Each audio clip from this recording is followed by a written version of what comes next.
Good morning students. आज हम आंकड़ों का संग्रह करेंगे, कलेक्शन ऑफ डाटा।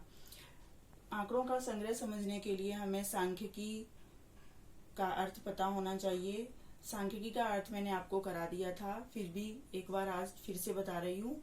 सांख्यिकी गणित की वह शाखा है जिसमें आंकड़ों का संग्रह है, आंकड़ों का प्रदर्शन, आंकड़ों का वर्गीकरण और गुणों के आकलन का अध्ययन किया जाता है।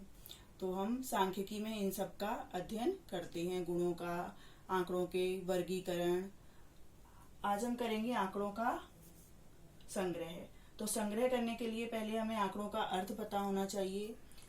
जब किसी विषय से संबंधित आर्थिक तथ्य संख्याओं के रूप में आर्थिक तथ्यों को संख्याओं के रूप में लिखा जाता है तो उसे हम आंकड़े या फिर समंक कहते हैं।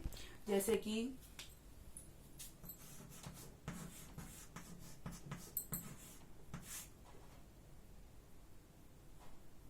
भारत में खाद्यान्न उत्पादन 1971 में 181 टन। मैं केवल ये आपको एग्जाम्पल दे रही हूँ, काल्पनिक है, ये सही नहीं है।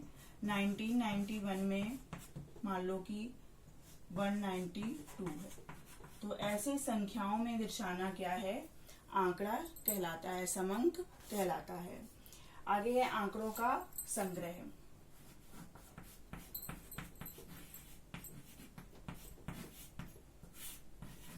आंकड़ों का संग्रह। जब कोई अनुसंधानकर्ता आंकड़ों को स्वयं एकत्रित करता है या फिर प्रकाशित या अप्रकाशित है तो हम उसे आंकड़ों का संग्रह कहते हैं। मतलब आंकड़े इकट्ठे करता है, खुद इकट्ठे करता है या फिर किसी प्रकाशित या अप्रकाशित संस्था जैसे कि अखबार से या फिर किसी अर्थशास्त्री की किताब से इकट्ठे करता है। तो हम इसे क्या कहते हैं? आंकड़े कहते हैं। आगे है आंकड़ों के प्रकार।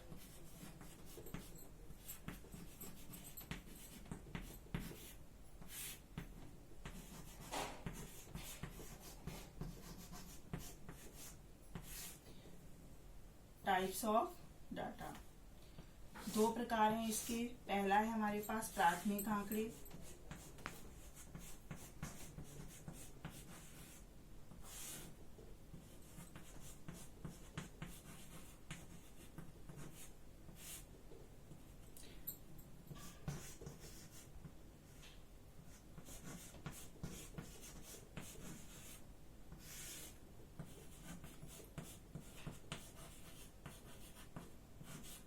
या फिर इसे गौण आंकड़े भी कहते हैं। प्राथमिक आंकड़े वे आंकड़े होते हैं जब अनुसंधानकर्ता स्वयं इन्हें एकत्रित करता है, और द्वितीयक आंकड़े वे आंकड़े होते हैं जब किसी प्रकाशित या फिर अप्रकाशित संस्था जैसे कि अखबार है या फिर टेलीविजन से कोई आंकड़े, न्यूज में जो आए हैं उनसे कोई आंकड़े एकत्रित करना, या फिर दस्तावेजों से या फिर अर्थशास्त्रियों की किताबों से लेना। तो इन्हें हम क्या कहते हैं? द्वितीयक आंकड़े कहते हैं। प्राथमिक आंकड़े मौलिक आंकड़े होते हैं क्योंकि इसे अनुसंधानकर्ता जो है वो स्वयं एकत्रित करता है। प्राथमिक आंकड़े का एक सबसे अच्छा उदाहरण जनगणना है। जनगणना क्या है? ये जो अनुसंधानकर्ता होते हैं सर्वेक्षण द्वारा इसे क्या करते हैं? घर घर में जाकर जनसंख्या से रिलेटेड प्रत्येक जानकारी प्राप्त करते हैं। और द्वितीयक आंकड़े में पहले से ही जो आंकड़े एकत्रित हो चुके हैं उन्हीं को प्रयोग में लाया जाता है। तो आपको प्राथमिक आंकड़े और द्वितीयक आंकड़े समझ में आ गए होंगे। नेक्स्ट वीडियो में मैं आपको प्राथमिक आंकड़ों को एकत्रित करने की विधियां कराऊंगी।